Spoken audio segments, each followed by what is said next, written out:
کمال کی بات حضرت شاہ ولی اللہ رحمۃ اللہ نے لکھی ہے۔ حقیقت یہ ہے کہ پہلی مرتبہ جب پڑھی حجت اللہ البالغہ میں تو آنکھیں کھل گئی۔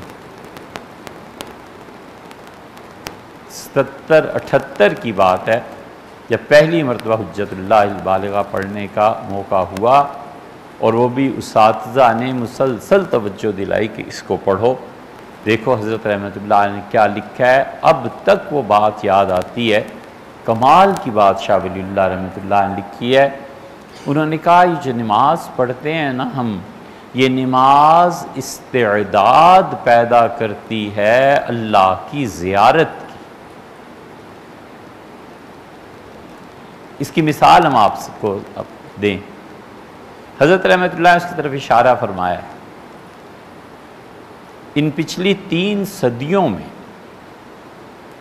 اتنا بڑا آدمی ہے ہی کوئی، شاہ ولی اللہ رحمۃ اللہ ایسا بڑا آدمی ہے ہی کوئی۔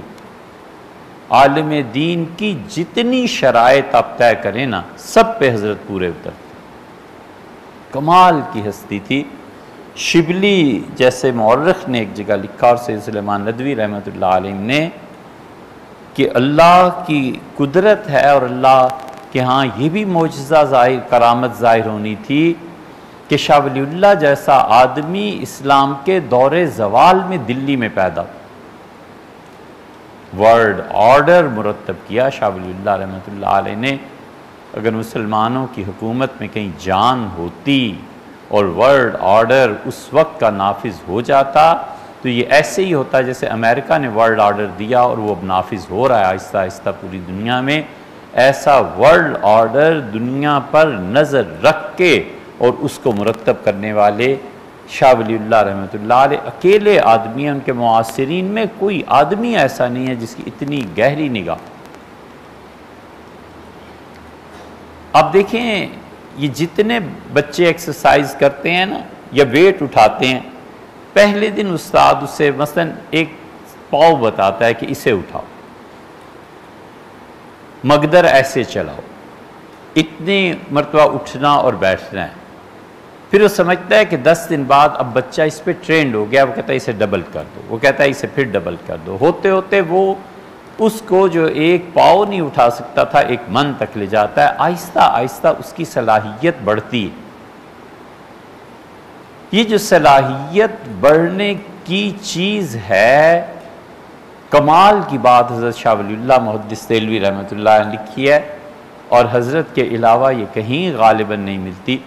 شاہ صاحب نے لکھا ہے کہ یہ نماز اصل میں انسان میں استعداد بڑھاتی ہے، استعداد کو پیدا کرتی ہے، آہستہ آہستہ زندگی پر بڑھاتی ہے، تاکہ موت کے وقت یا موت کے بعد جو اللہ تعالیٰ کی تجلیات پڑھنی ہے نا اس کو برداشت کر سکے۔ وہ خدا کی تجلیات، یہاں یہی وہ اختلاف ہے جو اہل تشیع میں اور اہل سنہ میں ہے۔ اہل تشیع کہتے ہیں کہ اللہ کی زیارت کبھی بھی نہیں ہو سکتی، ہوگی ہی نہیں، نہ اس دنیا میں نہ اس دنیا میں۔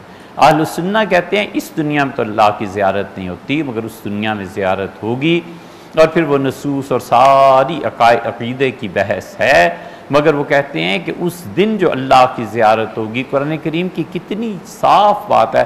اللہ نے فرمایا انہم عن ربہم یومئذ لمحجوبون، اور قیامت کے دن میں ہم انہیں کافروں کو اپنی زیارت سے پردے میں رکھیں گے۔ اگر خدا کی زیارت ہونی نہیں ہے تو کافروں سے پردے میں رہنے میں عذاب کیسا ہے؟ وہ کہیں گے تمہیں کون سا ہو گئی؟ اللہ کہتا ہے نہیں، قیامت کے دن کلا انہم عن ربہم یومئذ لمحجوبون، قیامت کے دن وہ اللہ کی رویت اور اللہ کی زیارت نہیں کر سکیں گے۔ یہ جو خدا نے سزا دی ہے نا انہیں، یہ سزا اسی وقت بنتی ہے جب ان کے مخالفین کو رویت ہوگی۔ تو اس لیے شاہ ولی اللہ رحمۃ اللہ حجت اللہ میں کمال کی بات لکھی۔ یہ چند ایک آدمی ایسے ہیں جنہیں سبکن بچوں کو پڑھانا چاہیے۔